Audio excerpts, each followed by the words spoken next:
Hey everyone, welcome to Sweetwater's Gear Fest 2021. My name's Forrest Gallion, and this is my dad, Bob Gallion, and we're from Gallien-Krueger.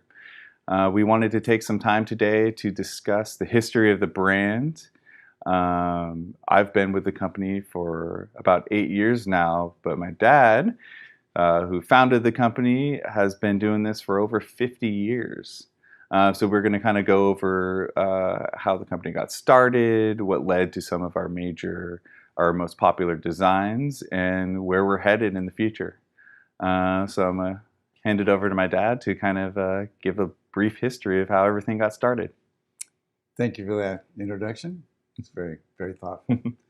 So anyway, as my son said, it's been over 50 years. Actually, the official founding was 1968. But for me, it started long before that. I've been messing around with amplifiers since I was in high school.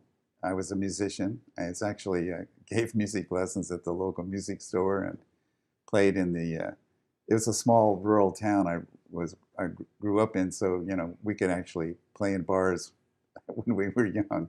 Below age, nobody seemed to care.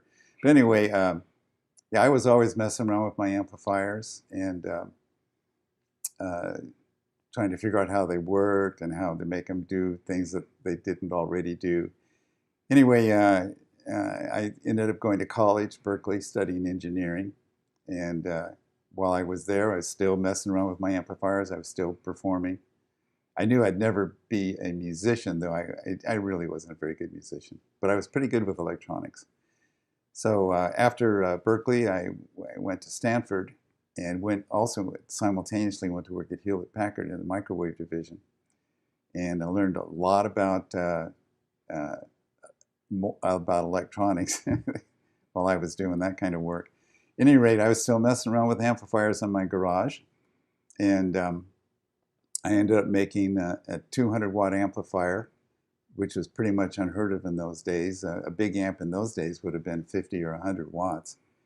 All tubes in those days, and I wanted to make solid-state amplifiers. The challenge, of course, was making them sound right, and it wasn't easy in those days. The transistors and devices that we had available didn't really lend themselves very well to making good quality audio or high power.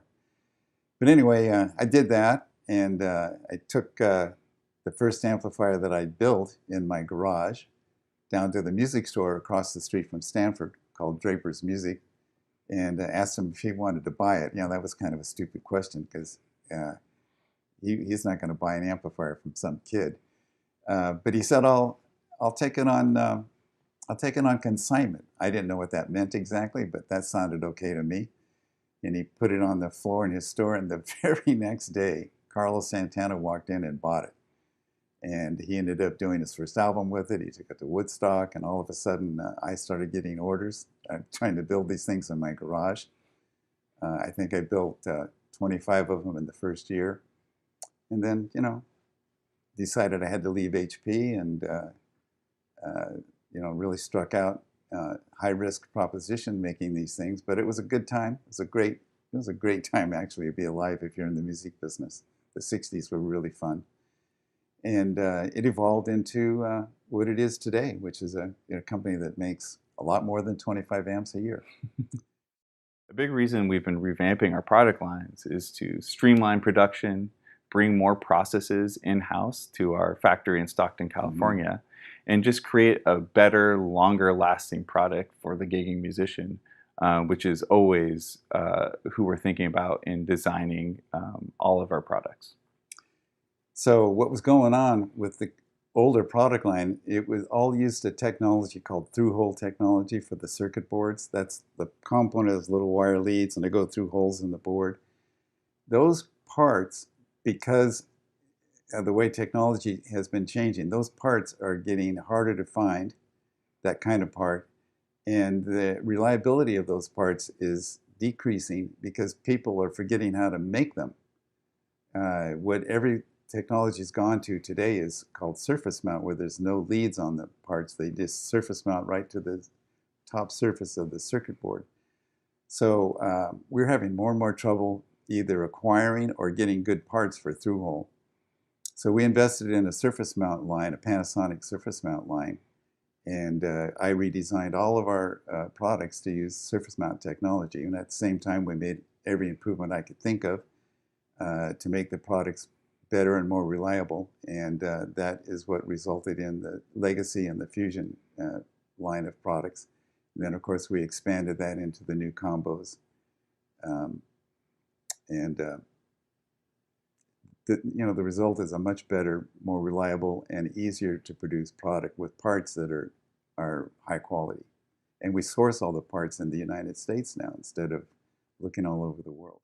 So all of these new products have just been the beginning for us in a long line of products that we are planning on releasing over the next years, the next decade. This man has designs that could last us many a lifetime. But we have big plans of continually improving our existing product lines and bringing out new products that are using our upgraded technology and upgraded processes. The big thing that we are planning for releasing towards the end of the year is going to be an upgrade to the RB series and the Fusion 550 series, which we lovingly call lead sleds. We want to thank everyone for their support for these last 50 plus years.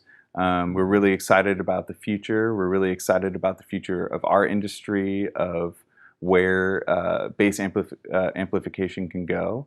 And we have a lot of fun stuff in store. And we look forward to sharing some new products and new designs and new technology with everyone in the coming years.